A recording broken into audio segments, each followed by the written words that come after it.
أعوذ بالله السميع العليم من الشيطان الرجيم. قال الله عز وجل: يا بني آدم قد أنزلنا عليكم لباسا يواري سوآتكم وريشا ولباس التقوى ذلك خير ذلك من آيات الله لعلهم يذكرون. يا بني آدم لا يفتننكم الشيطان كما أخرج أبويكم من الجنة ينزع عنهما لباسهما ليريهما سوآتهما إنه يراكم هو وقبيله من حيث لا ترونهم إنا جعلنا الشياطين أولياء للذين لا يؤمنون. محترم سامعین اور سامعات، اللہ تبارک و تعالی نے ہم پر جو احسانات کیے ہیں ان میں سب سے بڑا احسان یہ ہے کہ ہمیں اللہ تعالیٰ نے مسلمان بنایا ہے، ورنہ نہ ہماری دنیا ٹھیک ہوتی نہ ہماری آخرت درست ہوتی۔ اللہ تبارک و تعالیٰ نے جتنے قاعدے قانون بنائے ہیں ان میں اللہ کا فائدہ یا ہمارا فائدہ ہے۔ اگر اللہ تعالیٰ کسی غلط چیز سے منع کرتا ہے، اس پر عمل نہ کر کے ہم اپنا نقصان کریں گے یا اللہ کا نقصان ہوگا؟ عمل کر کے ہمارا فائدہ ہوگا یا اللہ کا فائدہ ہوگا؟ مثلا اللہ فرماتے ہیں تم آپس میں محبت کے ساتھ رہا کرو، لڑانا کرو، ناراض نہ ہوا کرو۔ تو اگر ہم لڑ بھڑ کر سر پھوڑتے رہے تو اللہ کا کیا نقصان ہے؟ اللہ فرماتے ہیں سود نہ کھایا کرو، سود معاشرے کو غلام بنا دیتا ہے، سود میرے ساتھ جنگ کرنے کے مترادف ہے، سود سے غریب پس جاتا ہے، تو غریب پستا رہے تو اللہ کا کیا نقصان ہے؟ اگر ہم اس پر عمل کریں گے تو ہمارا فائدہ ہے، نہیں کریں گے تو ہمارا نقصان ہے۔ لیکن دیکھو ہمارے فائدے کے کام پر ہمارا رب خوش ہو جاتا ہے۔ ہمارا باپ کیسے نصیحتیں کرتا ہے، بیٹا یوں نہیں کرو، یوں کرو، آپس میں ناراض نہ ہوا کرو، لڑا نہیں کرو، بھائی بھائی بن کر رہو۔ وہ محبت کے ساتھ ایک برتن میں کھائیں گے، ایک دسترخوان میں کھائیں گے، ایک دوسرے کا احترام کریں گے تو ماں باپ خوش ہوں گے۔ وہ آپس میں لڑتے بھیڑتے رہیں گے تو ماں باپ کا تو نقصان نہیں ہے، مگر وہ پریشان ہوں گے۔ جتنی خیر خواہی رب ذوالجلال کو جتنی خیر خواہی والدین کو اپنی اولاد سے ہے، اس سے کہیں زیادہ خیر خواہی رب ذوالجلال کو اپنی مخلوق کے ساتھ ہے۔ اس لیے اللہ تعالیٰ جہاں بھی منع کرے رک جاؤ، اس بات کا اعتماد رکھو کہ اللہ تعالیٰ بلا وجہ منع نہیں کرتا۔ جہاں اللہ تعالیٰ اجازت دے، حکم دے، وہ کر گزرو، اس لیے کہ اللہ تعالیٰ کسی نقصان دہ کام کا حکم نہیں دیتا۔ اللہ تبارک و تعالیٰ کے احکام کی نافرمانی میں کسی کا وقتی اور ذاتی فائدہ تو ہو سکتا ہے، لیکن اوور آل معاشرے کے لیے وہ بہت نقصان دہ ہوتا ہے۔ مثلا ایک شخص دوسرے کی چوری کر لیتا ہے، چور سمجھتا ہے کہ وقتی اور ذاتی طور پہ میرا تو فائدہ ہو گیا، مجھے کسی محنت کے بغیر اتنے پیسے مل گئے، لیکن آپ جانتے ہیں کہ یہ اوور آل معاشرے کے لیے کتنا نقصان دہ ہے۔ کوئی شخص بدکاری کرتا ہے والعیاذ باللہ، وقتی اور ذاتی طور پر اس کو کچھ فائدہ حاصل ہوا ہوگا، لیکن اوور آل وہ کتنا بڑا نقصان ہے۔ جس معاشرے میں بدکاری عام ہو جاتی ہے، حرام زادوں کی تعداد بڑھ جاتی ہے، اس معاشرے میں پتہ ہی نہیں کہ میں کس کا بچہ پال رہا ہوں، تو کیا محنت کریں گے اس بچے پر آپ کو یقین ہی نہ ہو کہ جو بچہ پال رہا ہوں میرا ہے یا نہیں، آپ اس کے ساتھ کتنی خیر خواہی کریں گے۔ اور پھر آپ کا دل خوش ہی نہیں ہوگا اس بچے کو کھلا کر پلا کر اس کے ساتھ ہنسی مذاق کر کے، کیونکہ آپ کو پتہ ہی نہیں میرا ہے یہ نہیں۔ اس لیے اللہ تبارک و تعالیٰ نے انسانوں کی نسل محفوظ کی ہے۔ کافر اتنے بیوقوف ہیں، گھوڑوں کی نسل کے بڑے انہوں نے جناب نسب نامے لکھے ہوئے ہیں، ان سے گھوڑا لو آپ پورا نسب نامہ بتائیں گے، کئی نسلوں تک گھوڑے کی نسل محفوظ کی ہوئی ہے، اور اپنی نسل کا پتہ ہی نہیں۔ پچھلے سالوں میں برطانیہ میں لوگوں نے ڈی این اے چیک کروانا شروع کر دیا بچوں کا، تو پتہ چلا ہر دوسرا تیسرا بچہ اپنا نہیں۔ اضطراب پیدا ہو گیا، معاشرہ پریشان ہو گیا، حکومت نے پابندی لگا دی ڈی این اے چیک نہیں کروانا۔ تو اسلام نے جو احکام بیان فرمائے ہیں اس میں بہت دور کی حکمت ہوتی ہے، چونکہ جس کی تو چوری کر رہا ہے وہ بھی رب کا بندہ ہے اور تو بھی رب کا بندہ ہے، اس لیے اللہ تعالیٰ کو اس کی بھی خیر خواہی مقصود ہے، اس لیے تجھے چوری کرنے سے منع کیا ہے۔ بدکار کو وقتی اور ذاتی فائدہ حاصل ہوا، مگر جس کی وہ بچی تھی، اس کا جو بھائی تھا، اس کا جو باپ تھا، اس پہ کیا گزرتی ہے، وہ بھی میرے رب کی ہی بندے ہیں، اس لیے اللہ کو ان کی مصلحت بھی مقصود ہے، اس لیے اللہ تعالیٰ نے اس کو حرام کیا۔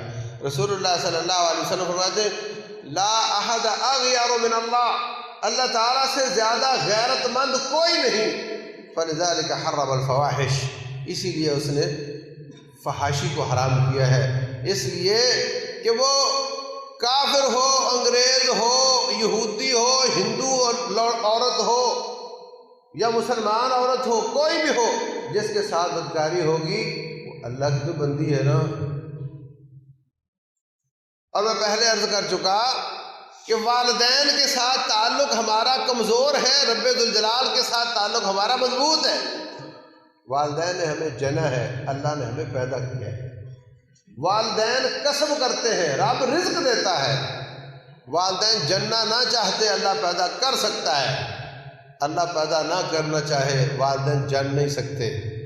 اللہ تعالیٰ کا حق، اللہ کا تعلق اپنی مخلوق سے والدین کی نسبت زیادہ ہے، اسی لیے کہا والذین آمنوا اشد حبا للہ، مومن سب سے زیادہ محبت اپنے رب سے کرتا ہے، اس کے بعد اپنے نبی سے کرتا ہے، اس کے بعد اپنے والدین سے کرتا ہے۔ تو جب سب سے زیادہ حق رب ذوالجلال کا ہے، سب سے زیادہ مخلوق سے تعلق پیدا کرنے والے کا ہے، تو پھر جس سے بھی بدکاری ہوگی وہ میرے رب کی ہی بندی ہے۔ اگر اس بدکاری کی وجہ سے اس کے حقیقی بھائی کو غیرت آئے گی، اس کے باپ کو غیرت آئے گی، تو رب ذوالجلال کا تعلق زیادہ ہے، رب کو زیادہ غیرت آتی ہے۔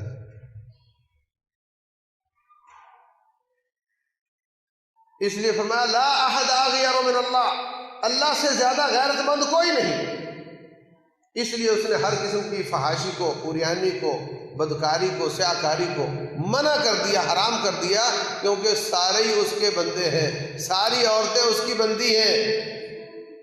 جب آپ کوئی شخص ظالم کسی کے ساتھ بدکاری کرتا ہے تو اللہ تعالیٰ کی بندی کے ساتھ بدکاری کر رہا ہوتا ہے، اس سے میرے رب کو غیرت آتی ہے۔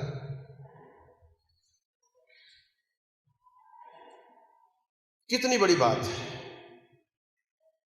اور فرمایا لا یزنی الزانی حین یزنی وہو مومن، کوئی شخص جب بدکاری کرتا ہے تو اس وقت وہ ایمان والا نہیں ہوتا، بے ایمان ہو چکا ہوتا ہے۔ فرمایا ولا تقربوا الزنا انہ کان فاحشہ، یعنی کہا بدکاری نہ کرو، کہا بدکاری کے قریب نہ جاؤ، بدکاری کے قریب نہ جاؤ، کیونکہ جو قریب جاتا ہے وہ کبھی نہ کبھی اس گڑھے میں گر جاتا ہے، اس لیے کہا قریب نہ جاؤ۔ رسول اللہ صلی اللہ علیہ وسلم فرماتے ہیں الا ان لکل ملک حما، خبردار ہر بادشاہ کی ایک چراگاہ مخصوص ہوتی ہے جو شاہی جانوروں کے لیے ہوتی ہے، اس میں کوئی اور جانور نہیں چرا سکتا، اس کے گرد باڑ ہوتی ہے، جو شخص اپنا جانور اس میں لے کر آئے گا اس کی گردن کاٹ دی جاتی ہے، اس کا جانور قبضے میں لے لیا جاتا ہے۔ بادشاہ کی چراگاہ میں تو اپنا جانور کیوں لایا؟ فرمایا جو شخص اس چراگاہ کے قریب جانوروں کو لے آتا ہے وہ تھوڑی سی بھی سستی کرے گا تو جانور اندر چلا جائے گا اور اس کو سزا مل جائے گی، اور جو اپنا مال جان بچانا چاہتا ہے اس کو اس کے قریب بھی نہیں پھٹکنا چاہیے، تب اس کی جان محفوظ ہوگی، اس کا مال محفوظ ہوگا۔ فرمایا الا ان لکل ملک حما الا ان حم اللہ محارمہ، خبردار رب بھی بادشاہ ہے، اس کی چراگاہ اللہ کی حرام کردہ چیزیں ہیں۔ جو شخص اللہ کی حرام کردہ چیز کے قریب آتا ہے پھر وہ اس میں پڑ بھی جاتا ہے، اور جو شخص اپنا دین بچانا چاہتا ہے، اللہ تعالیٰ کی بغاوت سے اپنے آپ کو بچانا چاہتا ہے، اس کو چاہیے کہ اللہ کی حرام کردہ چیزوں سے دور رہے، قریب نہ جائے۔ قریب جانے کا کیا مطلب ہے؟ رب ذوالجلال والاکرام نے ہر وہ راستہ جو بدکاری کی طرف جاتا تھا اس کو بند کر دیا، کوئی راستہ کھلا نہیں چھوڑا۔ غیر محرم کے ساتھ رابطے کا، تعلق کا کوئی راستہ خالی نہیں چھوڑا، سب بند کر دیا۔ کیوں؟ جو شخص ان راستوں پہ چلے گا وہ آخر کار بدکاری میں پڑ جائے گا۔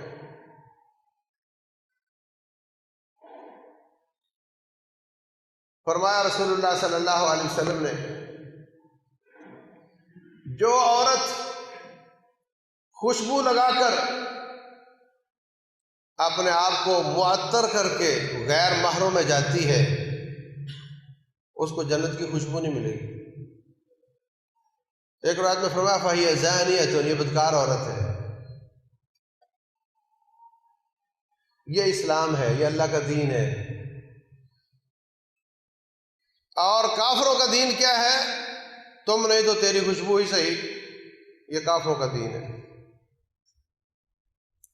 رسول اللہ صلی اللہ علیہ وسلم فرماتے ہیں طیب النساء ما ظہر لونہ وخفی ریحہ، عورتوں کی خوشبو وہ ہونی چاہیے جس کا رنگ زیادہ، خوشبو کم ہو۔ جب رنگ زیادہ ہوگا تو کوئی بات نہیں، اوپر سے تو پردہ آ جانا ہے، خوشبو کم ہو گئی تو وہ کسی کی ناک میں نہیں جائے گی۔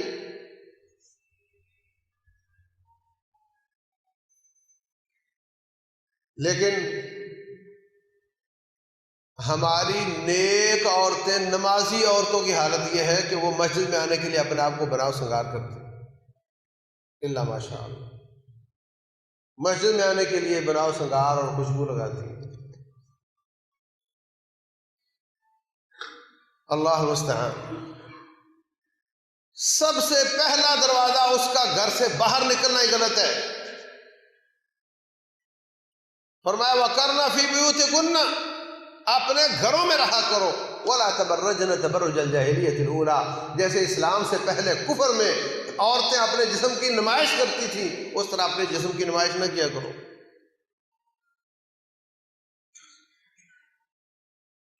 گھر میں رہو، بلا ضرورت باہر نہ نکلو، نکلنا پڑ گیا تو پھر اپنے آپ کو پوری طرح کلوز کر کے نکلو۔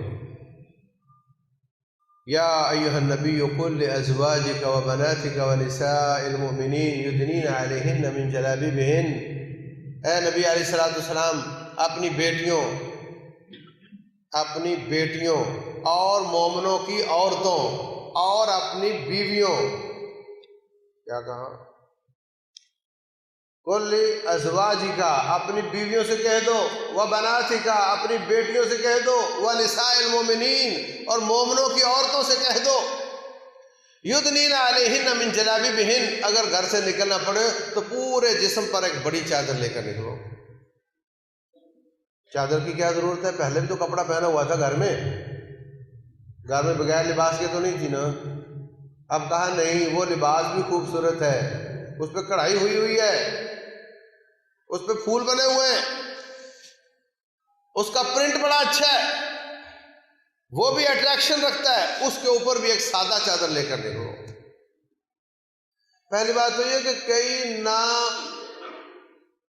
نا بلد اللہ کے دین سے بیگانے نبی صلی اللہ علیہ وسلم کی بیٹیوں کا انکار کرتے ہیں، بولا نہیں ایک ہی بیٹی تھی۔ قرآن کیا کہتا ہے؟ قُل لِأَزْوَاجِكَ وَبَنَاتِكَ وَنِسَاءِ الْمُؤْمِنِينَ، اپنی بیویوں کو بھی، بیٹیوں کو بھی، اور مومنوں کی عورتوں کو بھی۔ اگر مومنوں کی عورتوں کا ذکر نہ ہوتا تو ہم کہتے ہیں کہ شاید انہی کو بیٹیاں کہا گیا ہے، لیکن ان کا نام الگ ہے۔ آپ کی 4 بیٹیاں تھیں، اس کا انکار ممکن نہیں۔ فرمایا اوپر بڑی چادر لے کر نکلا کرو۔ لا تمنعوا اماء اللہ مساجد اللہ، اللہ کی بندیوں کو مسجد میں آنے سے منع نہ کیا کرو۔ کہا عید کی نماز کے لیے عورتیں آیا کریں، جس نے نماز پڑھنی ہے وہ بھی آئے، جس نے نہیں پڑھنی وہ بھی آئے، کم از کم خطبہ ہی سن لے۔ عورتیں کہنے لگی جی ہمارے پاس تو اتنی چادریں نہیں، ایک طرف تو آپ فرما رہے ہیں چادریں لے کر آؤ، دوسری طرف فرما رہے ہیں کہ جس نے نہیں پڑھنی وہ بھی آئے، ہمارے پاس تو اتنی چادریں نہیں۔ فرمایا ایک چادر میں 2 آ جاؤ۔ اب اگلا سوال کسی نے نہیں کیا کہ ایک چادر میں 2 چلیں گی کیسے؟ کوئی روزانہ تھوڑے ہوتا ہے، یہ تو آتی سال کے بعد، تکلیف کے ساتھ آ جاؤ، تکلیف کے ساتھ چل لو۔ پھر ایک اور سوال پیدا ہوا، حضرت جب ہم چلتی ہیں تو مدینے کی گلیاں کچی ہیں، کبھی گدھے کا پیشاب ہوگا، کبھی کہیں بچوں کا پیشاب ہوگا، تو وہ جب ہم چلیں گی پوری چادر اوپر ہوگی اور پورے طریقے سے جب اپنے آپ کو چھپائیں گی تو چادر زمین پر لگ رہی ہوگی، تو وہ چادر گندی ہو جائے گی، اور مسجد نبوی میں تو کوئی دھونے کا انتظام نہیں تھا۔ آپ نے فرمایا ایک بالشت آپ کی چادر زمین پر گھس کر آنی چاہیے۔ ایک عورت کہتی ہے ایک بالش سے تو گزارا نہیں ہوگا، جب ہم ٹانگ اٹھائیں گی تو پھر ایڑی نظر آ جائے گی۔ فرمایا پھر ایک ہاتھ کونی تک اتنی چادر پیچھے سے گھسا کر آؤ۔ تو حضرت اس سے تو زمین پر گھسنے سے زمین جہاں پہ پلید ہوگی وہاں سے یہ گندی ہو جائے گی۔ اب نبی صلی اللہ علیہ وسلم کے سامنے 3 آپشن ہیں، یا تو ان کو مسجد میں آنے سے منع کر دیں، یا ان کو چادر اوپر کرنے کی اجازت دے دیں تو ان کی پنڈلی نظر آتی ہے تو آ جائے، اس سے بے حیائی کی پلیدی پیدا ہوگی، فحاشی کی پلیدی پیدا ہوگی۔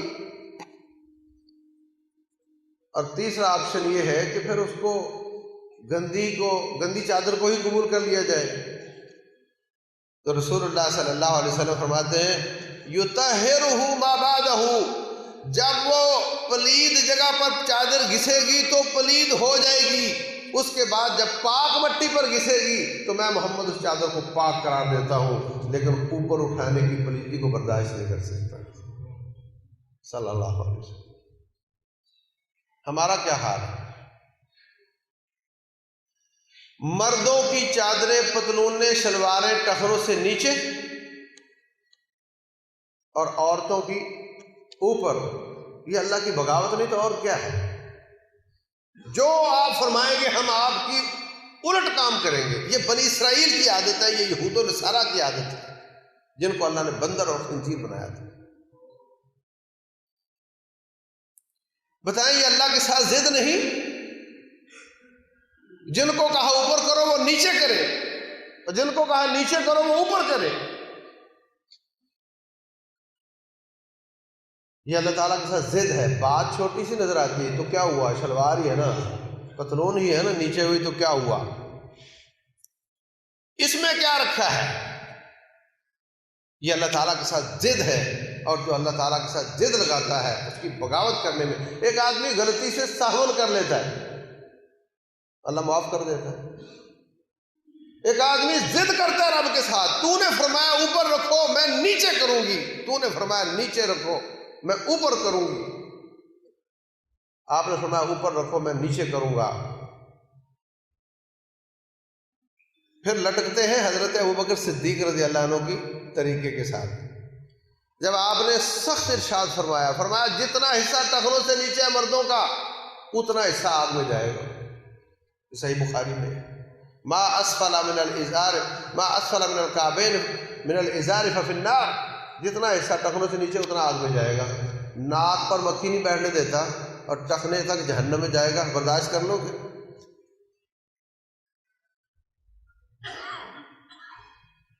فرمایا ایسے شخص کو نہ اللہ تعالیٰ پاک کرے گا، نہ اللہ تعالیٰ اس کی شکل دیکھنا پسند کرے گا، اور اس کے لیے دردناک عذاب ہے، کبیرہ گناہ ہے۔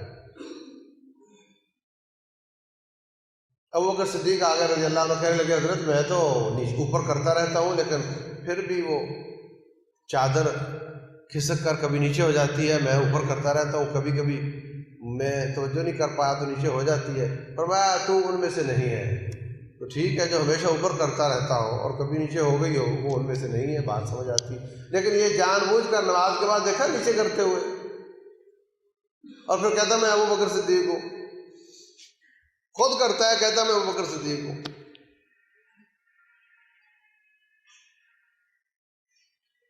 اور جو عورتوں کی حالت ہے اللہ معاف کرے،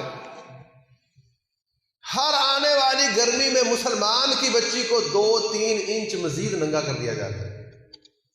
ابھی بڑے بڑے ہولڈنگ، بڑے بڑے بورڈوں پہ تصویریں لگ جائیں گی کہ اس گرمی میں آپ کی بچی کو اتنی زیادہ برہنہ دیکھنا چاہتا ہوں۔ آپ کپڑے لینے جاؤ وہ کہتے جی آپ کے نہیں بنے گے، اس میں نہ سینہ پورا ہے، نہ گردن پوری ہے، نہ ٹانگیں پوری ہیں، نہ بازو پورے ہیں، آپ کے نہیں بنے گے۔ نام اس کا رواج ہے، نام اس کا فیشن ہے، نام اس کا اسٹائل ہے، جو بھی نام رکھ لو، لیکن یہ اللہ کا دین نہیں ہے، یہ کافروں کا دین ہے، مسلمانوں کا دین نہیں ہے۔ تو فرمایا باہر نکلنا ہے تو چادر لے کر، چادر بھی ایک ہاتھ گھس کر آئے، پلید ہوتی ہے تو میں اس کو پاک قرار دیتا ہوں، پاک مٹی پر گھس کی پاک قرار دیتا ہوں، لیکن اوپر اٹھانے کی اجازت نہیں دیتا۔ اس کے باوجود اگر پھر بھی کچھ نہ کچھ چلتے وقت نظر آ سکتا تھا تو فرمایا یا کل للمؤمنین یغضوا من ابصارہم ویحفظوا فروجہم، مومنوں سے کہو تم اپنی نظریں نیچے کر کے چلا کرو، اوپر مت دیکھا کرو۔ وَقُلْ لِلْمُؤْمِنَاتِ يَغْضُضْنَ مِنْ أَبْصَارِهِنَّ وَيَحْفَظْنَ فُرُوجَهُنَّ، مومنات سے کہو وہ بھی اپنی نظریں نیچے کر کے چلیں اور اپنی شرمگاہوں کی حفاظت کریں۔ نظر کا شرمگاہ کے ساتھ کبھی تعلق ہے؟ رسول اللہ صلی اللہ علیہ وسلم فرماتے ہیں نظر دیکھتی ہے، دل کو پیغام دیتی ہے، اور پھر دل چاہت کرتا ہے، پھر شرمگاہ اس چاہت کو کبھی پورا کر سکتی ہے، کبھی نہیں کر پاتی۔ بات کان سے اور نظر سے ہی شروع ہوتی ہے، یہ راستہ بھی بند کر دیا۔ پھر چلتے ہوئے ہو سکتا ہے اس کے زیور کی آواز یا گلے کی آواز آ جائے، فوراً انسان متوجہ ہوتا ہے، زیور کی آواز آئے تو فوراً متوجہ ہوتا ہے۔ زمین پر 5 روپے لوہے والے گر جائیں تو فوراً توجہ ہوتی نہیں۔ عورت کے زیور کی آواز آئے، چوڑیوں کی آواز آئے، پھر توجہ ہوتی ہے۔ فرمایا رب ذوالجلال والاکرام نے یہ دروازہ بھی بند ہے، وَلَا يَضْرِبْنَ بِأَرْجُلِهِنَّ لِيُعْلَمَ مَا يُخْفِينَ مِنْ زِينَتِهِنَّ، اپنے پاؤں کو زمین پر اس لیے نہ مارو کہ تمہاری پازیب کی آواز کسی کے کان میں پڑ جائے۔ یہ پہیلیاں نہیں سنا رہا آپ کو، یہ کوئی ضعیف روایتیں نہیں ہیں، یہ قصے کہانیاں نہیں ہیں، یہ رب ذوالجلال کا قرآن سنا رہا ہوں، پیدا کرنے والے کا پیغام سنا رہا ہوں۔ رسول اللہ صلی اللہ علیہ وسلم نماز پڑھاتے تھے، آپ کے پیچھے صفیں مردوں کی ہوتی تھیں، پھر 2-4 صفیں خالی چھوڑ کر آگے عورتوں کی صفیں ہوتی تھیں۔ رسول اللہ صلی اللہ علیہ وسلم فرماتے ہیں اگر امام بھول گیا، مردوں کو سمجھ آ گئی کہ امام بھول گیا ہے تو سبحان اللہ کہو، تو امام کو سمجھ آ جائے گی کہ میں بھول گیا ہوں۔ اور اگر مردوں کو سمجھ نہیں آئی، عورتوں کو سمجھ آ گئی کہ امام بھول گیا ہے، تو وہ سبحان اللہ نہیں کہیں گی، وہ الٹے ہاتھ کی تالی بجائیں گی تو میں سمجھ جاؤں گا کہ میں بھول گیا ہوں، یہ گلے سے آواز نہ نکالے۔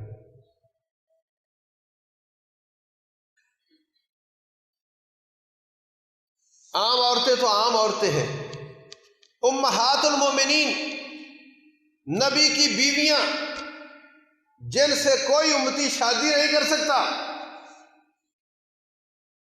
ہمیشہ کے لیے حرام ہے، ماں کی طرح ہے، امہات المومنین ہے، وازواجہ امہاتہم، ان کے بارے میں فرمایا یا نساء النبی لستن کاحد من النساء ان اتقیتن فلا تخضعن بالقول فیطمع الذی فی قلبہ مرض وقلن قولا معروفا۔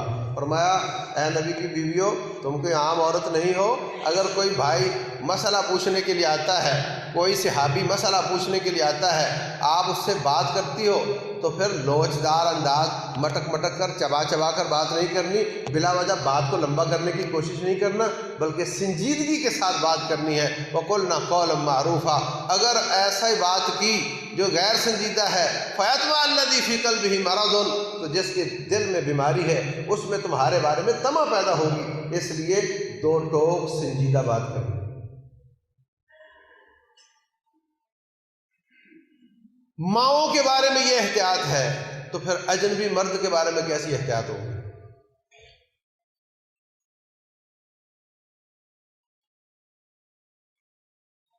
کبھی دکان پر جانا پڑ جاتا ہے، کوئی بات نہیں، سامان کتنے کا؟ اتنے کا، نہیں میں اتنے دوں گی، ٹھیک ہے، نہیں مانتا، بات ختم کرو، لمبی لمبی باتیں شروع کر دینا، فون پر لمبی لمبی باتیں۔ ہماری تو کمپنیاں ریسیپشن پہ عورتوں کو بٹھاتی ہیں تاکہ اس کی سریلی آواز کے ساتھ گاہک کو کھینچا جا سکے۔ جتنی موبائل کمپنیاں، ہر قسم کے کمپیوٹر کی آواز عورت کے ذریعے، عورت کی آواز میں ریکارڈ کی جاتی ہے تاکہ لوگوں میں اٹریکشن پیدا ہو۔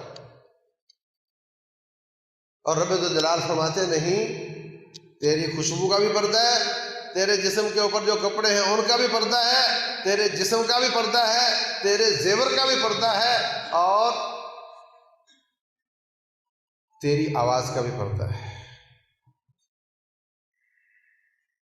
جو جو دروازہ اس طرف جاتا تھا، لا تقربوا الزنا، زنا کے قریب نہ جاؤ، جو جو قریب جانے کے راستے تھے رب الجلال نے سارے بند کر دیے۔ یہ وہ موتی ہے جو سیپ کے اندر محفوظ ہوتا ہے، اس سیپ کو وہی کھولے گا جس کی ہوگی، دوسرا اس کو دیکھے بھی نہیں۔ اگر تیری ہے تو اور کسی کی نہیں، اس میں کسی کی شراکت نہیں ہونی چاہیے۔ آنکھوں کی لذت کی شراکت، کانوں کی لذت کی شراکت، خوشبو کی شراکت، جسم کی نمائش کی شراکت، کسی قسم کی شراکت نہیں ہونی چاہیے۔ اگر تیری ہے تو پھر تیری ہے، کوئی اس کو دیکھے بھی نہ، اور اگر تیری نہیں تو پھر جس کی ہے وہ دیکھے گا، اس کا اس سے کوئی پردہ نہیں، تیرے سارے ہی پردے ہیں۔ تو اس طریقے سے رب الجلال والاکرام نے مسلمانوں کی نسل کو محفوظ کیا اور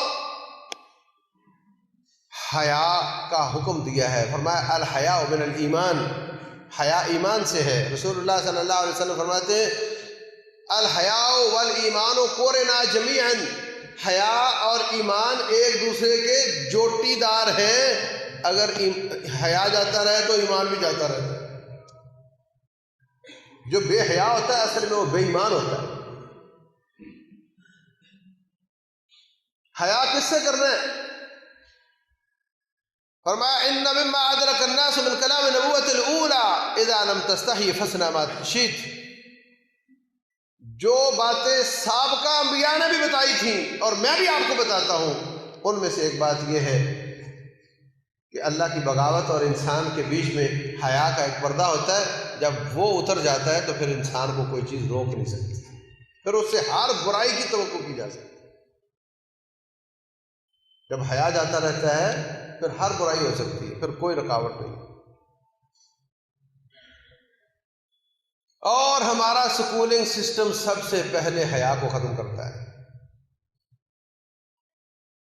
جو سکول عورت نہیں گئی اس کو آپ کہو کہ آپ اکیلی جاؤ، بس پر بیٹھو، کسی کام کے لیے چلی جاؤ، وہ نہیں جاتی۔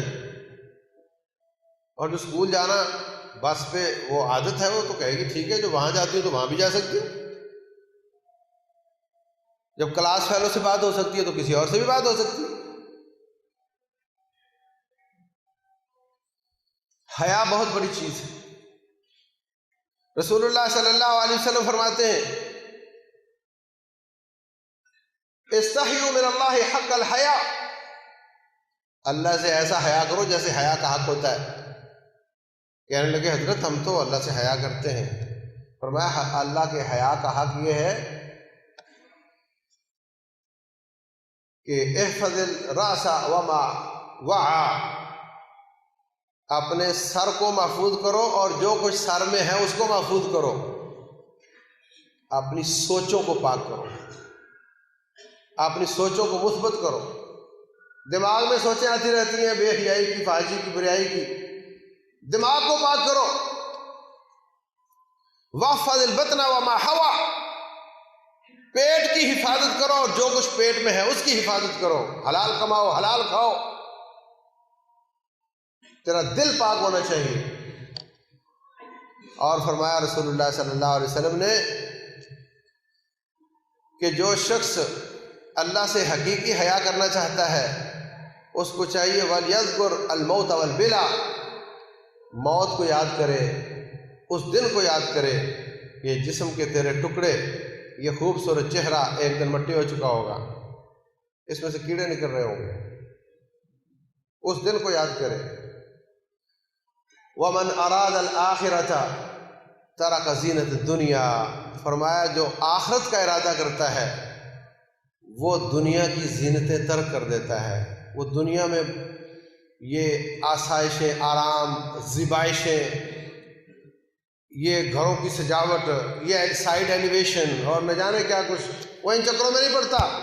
یہ فلاں رواج ہے اور فلاں ڈیزائن ہے اور آج کل کا یہ ڈیزائن ہے اور وہ ڈیزائن پرانا ہو گیا ہے اور یہ نیا ہو گیا ہے، وہ ان چکروں میں نہیں پڑتا۔